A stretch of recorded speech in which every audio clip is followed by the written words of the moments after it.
বাংলার রূপ আমি দেখিয়াছি, পৃথিবীর রূপ দেখিতে চাহি না আর। কবি জীবনানন্দ দাশের এই অমর উক্তি আমার মনে হয় আমাদের বালখণ্ড গ্রামকে নিয়েই লিখেছিলেন। কেননা প্রকৃতির সৌন্দর্যে ভরা আদর্শ গ্রাম আমাদের বালখণ্ড গ্রাম। একটি গ্রামের জন্য যা যা প্রয়োজন সবই রয়েছে এখানে।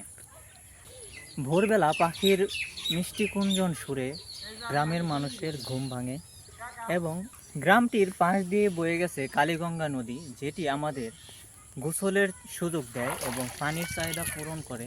এছাড়াও এর থেকে প্রাপ্ত মাছ আমাদের আমিষের চাহিদা মেটায়।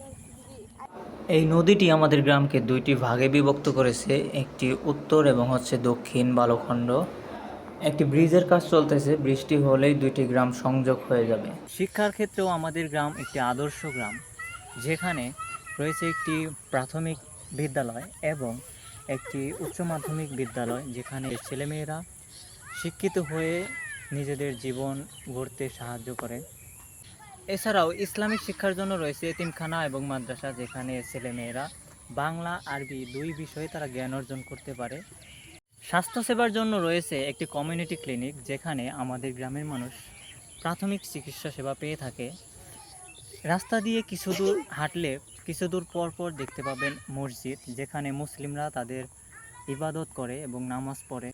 হিন্দু সম্প্রদায়ের জন্য রয়েছে মন্দির, যেখানে তারা তাদের উপাসনা করেন। এখানে হিন্দু মুসলিম সবাই আমরা সম্প্রীতির সাথে মিলেমিশে বসবাস করি। ধর্মীয় ভিন্নতা থাকলেও আমরা এখানে পরস্পর একে অপরকে সম্মান শ্রদ্ধা করি। এবং আমাদের গ্রামের মানুষের প্রধান পেশা হচ্ছে কৃষিকাজ। আমাদের কৃষি নির্ভর জমিগুলো খুবই উর্বর হওয়াতে যে কোনো ফসল এখানে উৎপাদিত হয়।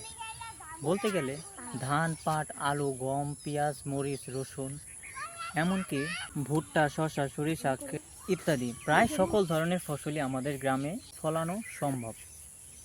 গ্রামের একটা বড় অংশ প্রবাসী জীবনযাপন করে এবং তারা আমাদের জন্য রেমিটেন্স পাঠায়। তো এর মাধ্যমেও আমাদের অর্থনীতিটা স্বাবলম্বী থাকে। আমাদের খেলাধুলা এবং শরীরচর্চার জন্য রয়েছে সুন্দর একটি বিশাল বড় মাঠ, যেখানে আমরা নিয়মিত খেলাধুলা করি এবং প্রতি বছর বড় বড় টুর্নামেন্ট করা হয়, ফুটবল এবং ক্রিকেট স্কুল পর্যায়ে এবং আমাদের স্কুলের স্টুডেন্টদের জন্য, এবং বিভিন্ন গ্রাম ভিত্তিক ফুটবল ম্যাচ অনুষ্ঠিত হয়। তো এটা দেখতে দূর দূরান্ত থেকে অনেক মানুষ তারা আসেন। এছাড়াও আমাদের রয়েছে একটি সামাজিক বিচার ব্যবস্থা, যেখানে ছোটোখাটো অপরাধগুলো এলাকার মুরব্বীরা সমাধান করার চেষ্টা করেন। যদি কোনো বড় সমস্যা হয়, সেটা হয়তো আইনি প্রক্রিয়ার মাধ্যমে সমাধান করা হয়। সব মিলিয়ে বালখণ্ড একটি সুন্দর, সমৃদ্ধ এবং শান্ত গ্রাম। এর প্রাকৃতিক সৌন্দর্য, কৃষিনির্ভর অর্থনীতি, ধর্মীয় সম্প্রীতি এবং মানুষের আন্তরিকতা আমাদেরই মুগ্ধ করে। আমি গর্বের সঙ্গে বলতে পারি, বালখণ্ড আমার প্রাণের গ্রাম।